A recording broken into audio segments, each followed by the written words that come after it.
네,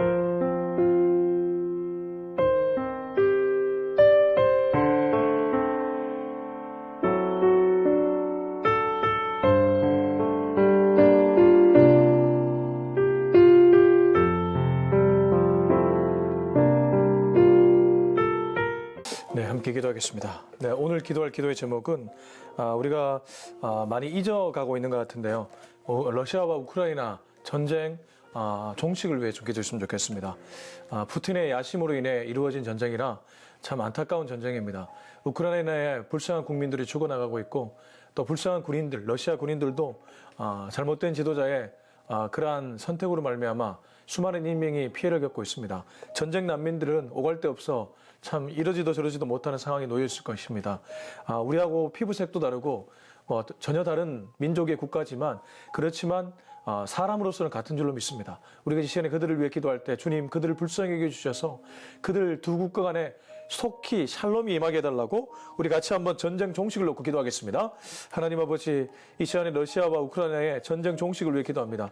하나님, 이 러시아 푸틴이라는 이 잘못된 지도자의 선택으로 말미암아 하나님 두 국가 간에 정말 이런 큰 전쟁이 일어나고 말았습니다. 얼마나 많은 수많은 인명들이 억울하게 죽어나가고 있습니까? 하나님, 그 속을 들여다보면 결국 정치 이념에 따라서 서로의 이데올로기 옳다고 그렇게 생각하며 서로 간의 속셈에 따라서 한 국가를 짓밟고 있습니다. 주님, 이 두 국가 간에 조속히 전쟁이 종식되고 샬롬이 임할 수 있기를 원합니다. 전쟁 난민들의 하나님 아버지 어려움을 헤아려 주시옵시고 그들에게 하나님의 보살핌을 허락하여 주시며 돕는 손길을 허락하여 주옵소서. 하나님, 그곳에서 선교하는 선교사님들이 있다면 주여 무엇보다 안전을 지켜주시고 또 후방에서 지원해주고 후원해주는 손길들이 끊임없이 일어날 수 있도록 도와주시며 그래서 선교사에게 더욱 매진해서 하나님 전쟁 난민들에게 섬겨주며 혹여 그들 가운데 마음의 어려움이 있을 때에 복음이 그들에게 정말 힘을 발휘할 수 있도록 주여 그들에게 복음을 흘려보내 주시옵소서. 주 예수 안에서 다시 한번 샬롬과 평화를 누릴 수 있는 저들이 되게 하여 주시옵소서. 아버지 하나님, 이 아침에 우리 러시아와 우크라이나 전쟁 종식을 위해 기도했습니다. 하나님, 전쟁과 기근과 지진과 이런 것들은 마지막 날의 신호라고 했는데 어찌 보면 지금 우리가 살고 있는 시대가 마지막 때인지도 모르겠습니다. 하나님, 이 마지막 때에 이 두 국가 간의 전쟁 종식을 위해 기도하는 것은 우리 그리스도인이 마땅히 해야 될 일인 줄로 믿습니다. 우리 자신과 우리 교회와 우리 가족을 위해서도 기도하지만 우리 나라를 위해서도 기도하지만 저 멀리 이방 나라지만 정말 지금 평화가 없는 저런 나라들을 위해 기도하는 것은 우리가 반드시 해야 될 일이므로 주여 우리의 기도를 들으시고 이 시간 역사해 주셔서 하나님 두 국가 간에 조속한 시일 내에 평화가 일어나게 하여 주옵소서. 예수님의 이름으로 기도합니다. 아멘. 네, 오늘은 빌립보서 4장 1절에서 13절까지입니다. 빌립보서 4장 1절에서 13절까지의 말씀을 같이 읽도록 하겠습니다. 시작. 그러므로 나의 사랑하고 사모하는 형제들, 나의 기쁨이요 면류관이 사랑하는 자들아, 이와 같이 주 안에서 서라. 내가 유오디아를 권하고 순두개를 권하노니 주 안에서 같은 마음을 품으라. 또 참으로 나와 멍에를 같이 한 내게 구하노니 복음에 나와 함께 힘쓰던 저 여인들을 돕고 또한 글레멘드와 그 외에 나의 동력자들을 도우라. 그 이름들이 생명책에 있느니라. 주 안에서 항상 기뻐하라. 내가 다시 말하노니 기뻐하라. 너희 관용을 모든 사람에게 알게 하라. 주께서 가까우시니라. 아무것도 염려하지 말고 다만 모든 일에 기도와 간구로 너희 구할 것을 감사함으로 하나님께 아뢰라. 그리하면 모든 지각이 뛰어난 하나님의 평강이 그리스도 예수 안에서 너희 마음과 생각을 지키시리라. 그토록 형제들아, 무엇에든지 참되며 무엇에든지 경건하며 무엇에든지 오르며 무엇에든지 정결하며 무엇에든지 사랑을 받을 만하며 무엇에든지 칭찬받을 만하며 무슨 덕이 있든지 무슨 기림이 있든지 이것들을 생각하라. 너희는 내게 배우고 받고 듣고 본 바를 행하라. 그리하면 평강의 하나님이 너희와 함께 계시리라. 내가 주 안에서 크게 기뻐함은 너희가 나를 생각하던 것이 이제 다시 싹이 남이니 너희가 또한 이를 위하여 생각은 하였으나 기회가 없었느니라. 내가 궁핍함으로 말하는 것이 아니니라. 어떤 형편이든지 나는 자족하기를 배웠노니 나는 비천에 처할 줄도 알고 풍부에 처할 줄도 알아. 모든 일 곧 배부름과 배고픔과 풍부와 궁핍에도 처할 줄 아는 일체의 비결을 배웠노라.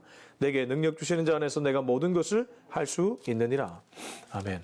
네, 오늘 말씀은 사도 바울의 신학이 드러납니다. 이게 무슨 말인지 하면 신학이라 하면 뭐 좀 거창한 말 같지만 결국 그가 신을 바라보는 어떤 내면의 안경이라고 볼 수 있겠죠. 우리도 모르게 나름대로 형성된 신학이 있습니다. 물론 그 신학은 말씀 아래서 재조명되어야 되고 영점 조정을 좀 받아야 됩니다. 그러나 오늘 바울이 쓰는 언어 속에 그의 신학이 녹아져 있습니다. 우리가 왜 흔히 자주 쓰는 말을 보면 그 사람을 알 수 있다고 하잖아요. 나도 모르게 툭툭 내뱉는 말, 그 속에 그 사람이 있다는 표현을 쓰는데 4장 1절을 보십시오. 후반절을 보면 이와 같이 주 안에라는 표현이 있죠. 4장 2절을 보십시오. 중간쯤에 주 안에서라는 표현이 보실 겁니다. 4장 3절을 보십시오. 4절을 보십시오. 주 안에서라는 표현이 보실 겁니다. 7절 보시죠. 그리스도 예수 안에서. 그리고 10절 보실까요? 내가 주 안에서. 마지막 13절 내게 능력 주시는 자 안에서. 자, 이렇게 보면 바울이 오늘 이 4장 우리가 읽은 이 본문에서만 주 안에서를 몇 번을 반복하고 있습니까? 하나, 둘, 셋, 넷, 그죠? 다섯, 여섯. 제가 보기에는 거의 6번, 7번인가요? 아무튼 이 정도 반복을 하고 있습니다. 이 정도로 바울은 주 안에서라는 말을 아주 자주 사용했습니다. 그는 언제나 주 안에 있기를 소망했고, 그리고 성도님들이 주 안에 있기를 소망했습니다. 이게 바울의 신학이라는 것이죠. 그러니까 항상 주님 안에서 모든 일을 하기를 원했습니다. 그러면 다르게 표현하면 주님 밖에서도 일을 할 수 있다는 것이죠. 교회를 다니지만 주 밖에서 일을 할 수 있다는 뜻입니다. 이건 굉장히 무서운 말입니다. 우리가 어떤 일을 하고 교회에 감당하는 모든 일을 할 때에 그 일이 주님 안에 있지 않고 주님 밖에 있으면 우리는 교회를 위한 일이 아니라 하나님을 위한 일이 아니라 나를 위한 일을 할 수 있다는 뜻입니다. 그래서 바울은 그것을 극도로 경계했기 때문에 종교인이 되지 않기 위해 주 안에서라는 말을 자주 사용했고 그것이 그의 신학이었습니다. 그리고 그 말씀은 우리들에게도 지금 이 시대에 그대로 적용되어야 될 줄로 믿습니다. 여러분 어떤 일을 하더라도 주 안에서 하기 위해 힘쓰시기 바랍니다. 이게 정말 주님 안에서의 일인가? 이게 정말 주님이 기뻐하실 일인가? 고민하며 하루를 살아가는 것이죠. 그리고 오늘 4장 1절 13절은 제가 보기에는 빌립보서의 하이라이트입니다. 다시 한번요. 빌립보서의 가장 절정에 달하는 말씀이 오늘 이 본문입니다. 바울은 이 본문에서 빌립보 교인들, 특별히 이 공동체라고 부를 수 있는 교회의 건강에 대한 공식을 얘기해 주고 있습니다. 교회 건강의 공식. 그러니까 우리가 왜 한 공동체, 꼭 교회가 가시적으로 보이는 어떠한 교회, 이런 교회만이 아니라 우리가 살아갈 때 소그룹, 그리고 내가 만나는 가족들, 이 모든 것을 교회라고 본다면 그 공동체, 교회와 같은 공동체가 건강하는 공식을 오늘 바울은 얘기해 주고 있습니다. 뿐만 아니라 기도의 공식도 얘기해 주고 있습니다. 그리고 한 개인이 신앙생활을 어떻게 해야 되는지 건강한 신앙생활의 공식도 얘기해 주고 있습니다. 다시 한번요. 건강한 기도의 공식, 건강한 교회의 공식, 건강한 개인의 삶에 대한 공식을 바울은 4장 1절에서 13절에서 얘기해 주고 있습니다. 우선 1절부터 3절까지 읽어보겠습니다. 시작. 나의 기쁨이여 면류관이 사랑하는 자들아 이와 같이 주 안에 서라. 내가 요대를 권하고 순두기를 권하노니 주 안에서 같은 마음을 품으라. 또 참으로 나와 멍에를 같이 한 내게 구하노니 복음에 나와 함께 힘쓰던 저 여인들을 돕고 또한 글레멘드와 그 외에 나의 동력자들을 도우라. 그 이름들이 생명책에 있느니라. 우선 1절에서 그러므로 라는 표현을 쓰는데 여기 그러므로는 당연히 3장 전체의 말씀을 좀 받는다고 볼 수 있습니다. 좁게는 3장 17절부터 21절인데 17절에서 21절이 어떤 내용이었습니까? 우리의 시민권은 이 땅에 있지 않다는 것이었죠. 그래서 바울은 십자가에 예수를 본받으라고 얘기했고 21절에 보면 그분의 역사로 말미암아 우리의 낮은 몸이 훗날 영광의 몸으로 변화된다고 했습니다. 그렇기 때문에 우리에게 이러한 아름다운 선물을 주시기 때문에 그러므로 나의 사랑하고 사모하는 형제들 빌립보 교인들을 가리킵니다. 이 시대의 모든 교회의 기독교인들을 가리킵니다. 나의 기쁨이요 면류관이라고 표현하고 있죠. 사랑하는 자들이라고 표현하고 있습니다. 바울은 동력자들을 이런 의식으로 바라봤습니다. 그들에게 항상 사랑의 마음, 기쁨의 마음, 면류관의 마음 이런 마음을 갖고 바라봤다는 것이죠. 그리고 그들에게 이와 같이 주 안에 서라고 합니다.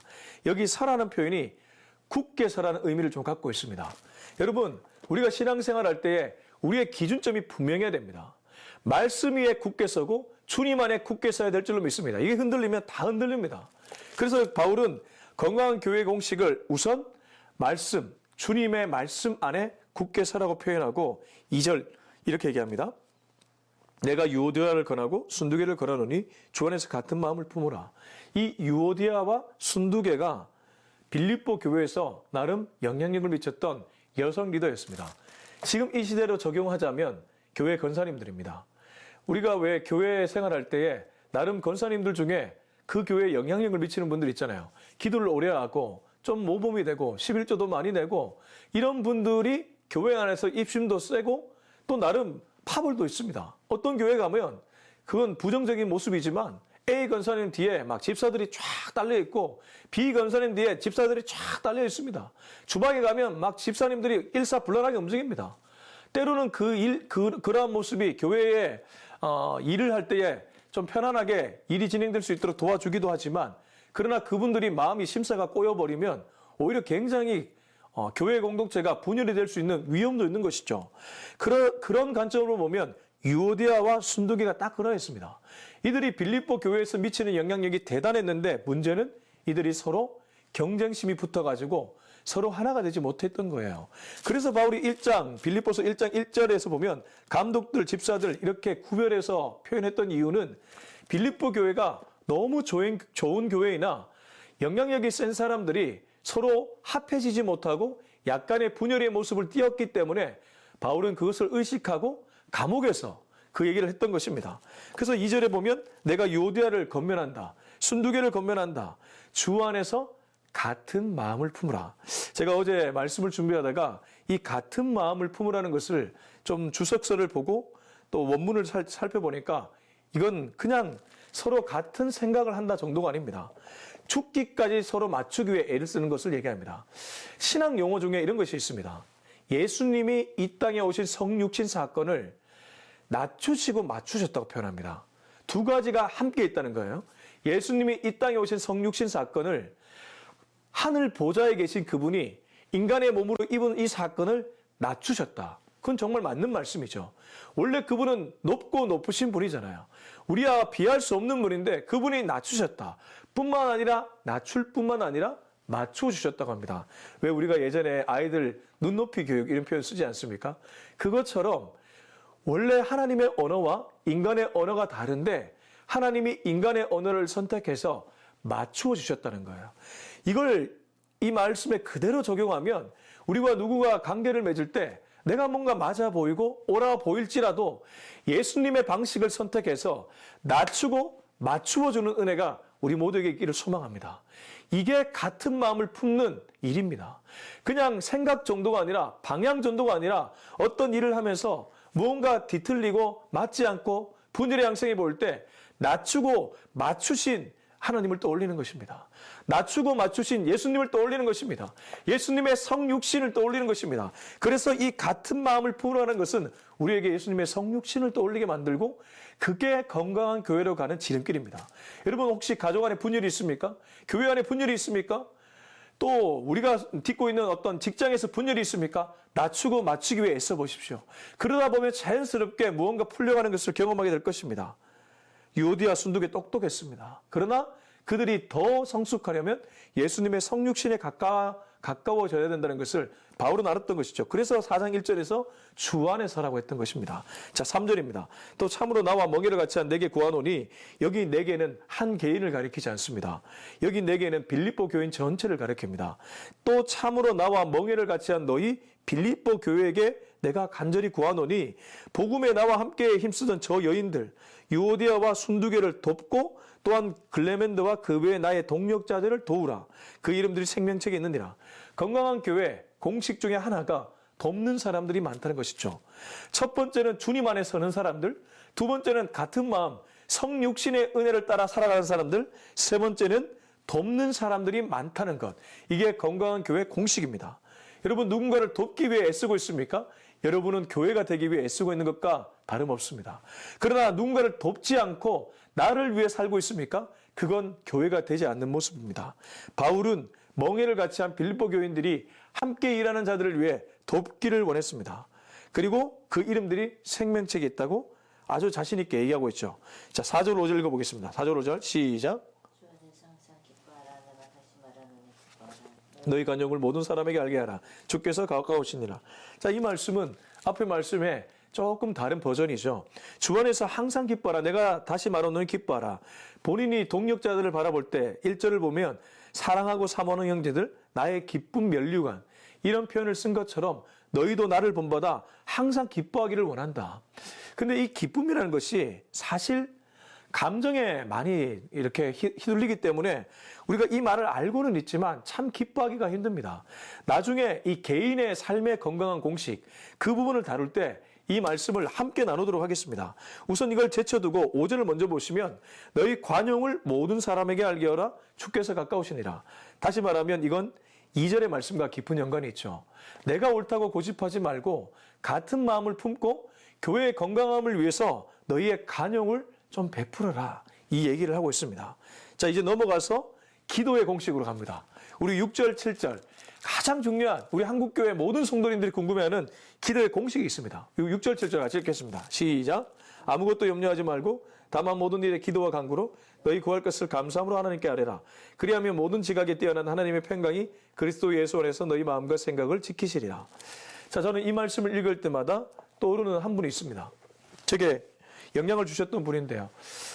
제가 청년부 시절 저를 지도해 주셨던 목사님이신데 그 목사님이 제가 신학대학원 준비를 할 때에 제가 도서관에서 공부하는데 오셔서 신방을 오신 것이죠.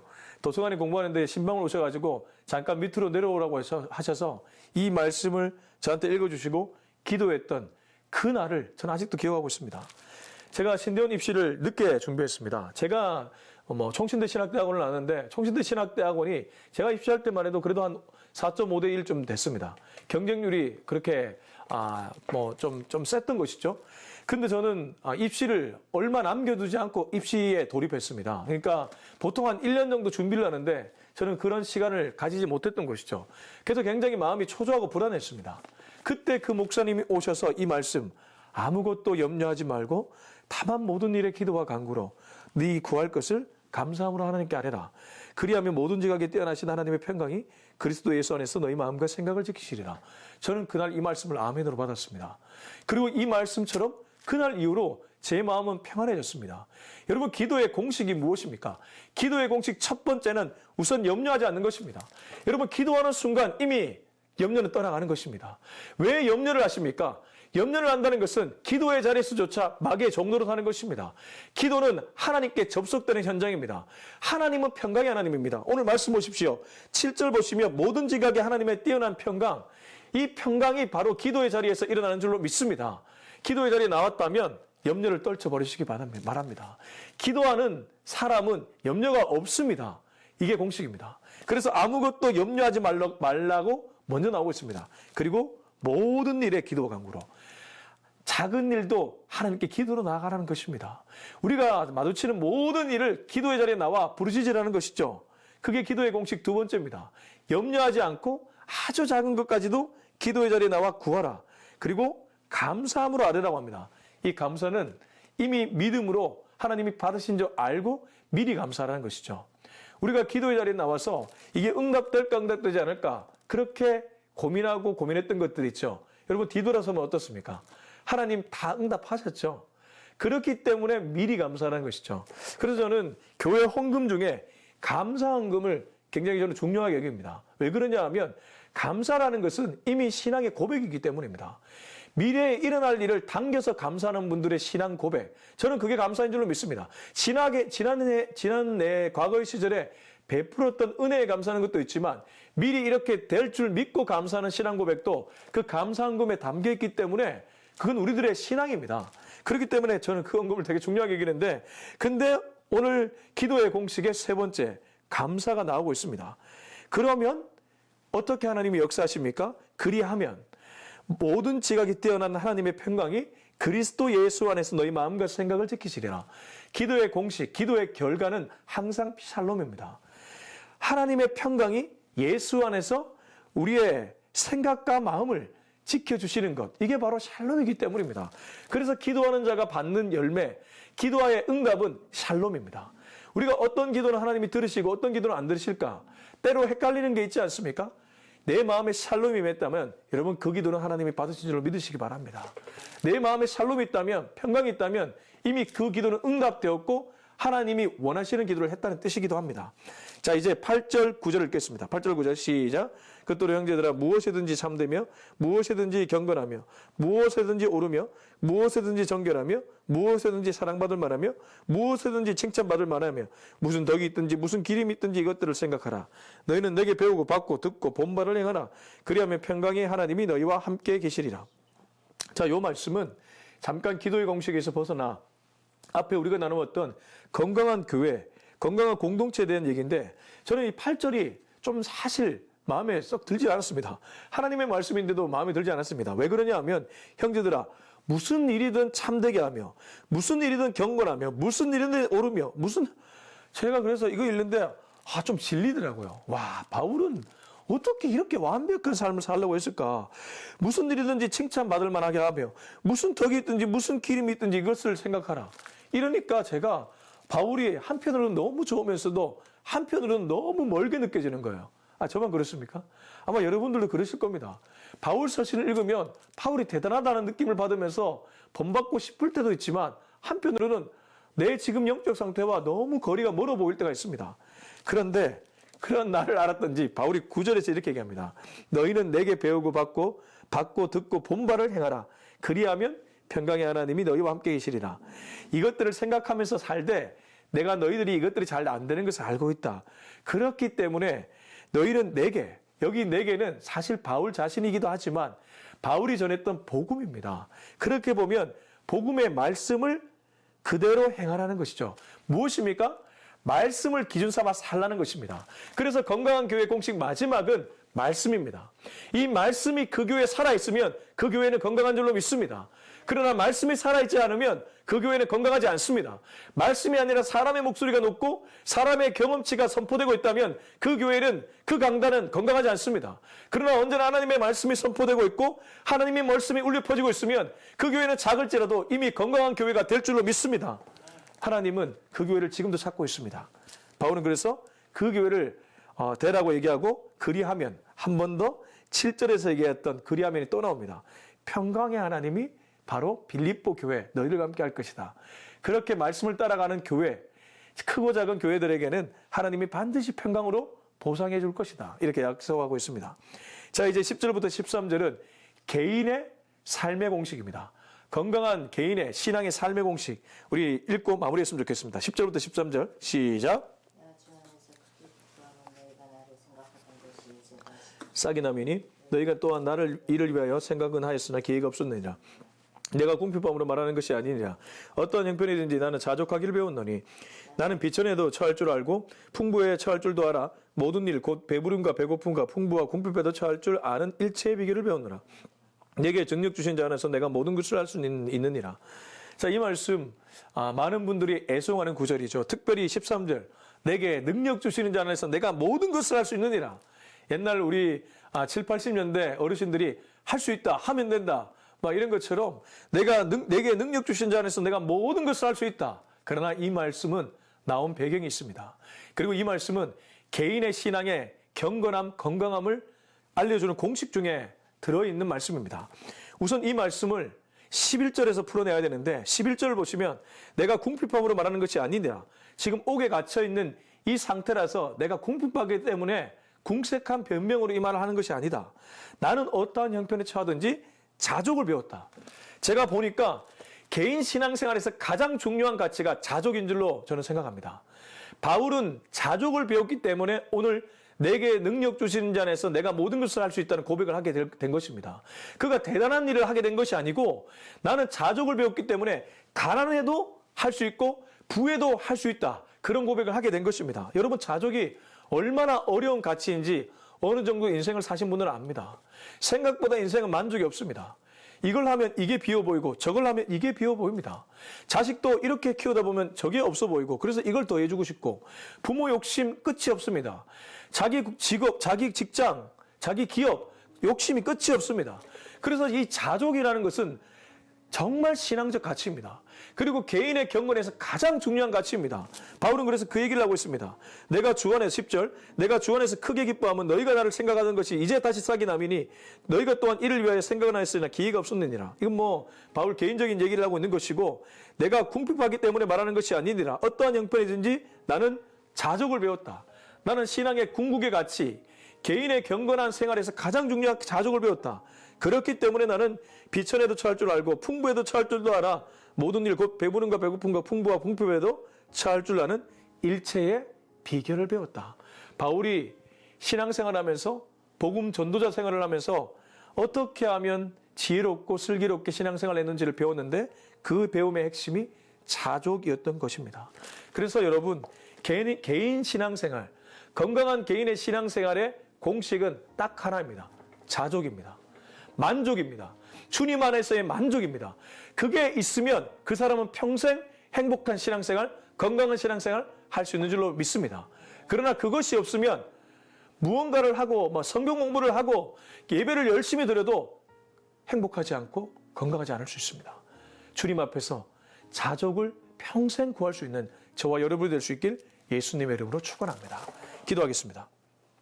이 시간 기도할 때 우리 주님 앞에 자족의 은혜를 한번 구했으면 좋겠습니다. 주님, 오늘 나는 무엇이 부족해서 무엇이 결핍되어서 여전히 주님 앞에 주옵소서 주옵소서 그러고 있습니까? 주님, 주옵소서라는 기도를 할 수밖에 없는 나이지만 그러나 주님 앞에서 만족하고 자족할 줄 아는 그런 신앙의 가치를 구할 수 있는 또 그것을 지금 갖고 있는 내가 되게 하여 주시옵소서. 우리 그런 기도 제목으로 다 같이 한번 기도했으면 좋겠습니다. 기도하겠습니다. 하나님 아버지 감사합니다. 오늘 마지막으로 바울은 우리들에게 자족의 은혜를 알려주고 있습니다. 주님, 나도 정말 스스로 만족할 수 있기를 원합니다. 주님 안에 있으면 이미 그것이 만족인데 자꾸 무언가를 더하려고 할 때가 얼마나 자주 있습니까? 내 욕망이 내 욕심이 불러서 하나님 이 결핍 때문에 얼마나 인생을 허기진 모습으로 살아갈 때가 많이 있습니까? 주님 이미 많이 주셨습니다. 주님 이미 많이 베풀어 주셨습니다. 주님이 주신 것이 얼마나 많은데 받은 복을 세알해 보면 주신 것이 너무 많은데 하나님 아버지 주신 것보다 주시지 않은 것에 집중한 나머지 하나님 마음을 아프게 할 때가 얼마나 자주 있습니까? 주여 그렇게 살지 않기를 원합니다. 자족의 은혜를 배워서 정말 건강한 신앙생활, 건강한 교회를 이끌어 나갈 수 있도록 주님 도와주시옵소서. 이제는 우리 주 예수 그리스도의 은혜와 하나님의 다음없는 사랑과 성령의 기름 부으심이 평생 자족의 은혜를 구하며 특별히 주님 앞에서 건강한 기도를 올려드려 주님을 기쁘시게 하기로 다짐하는 우리 모두의 머리 위에 지금부터 영원토록 함께 하기를 간절히 축원하옵나이다. 아멘.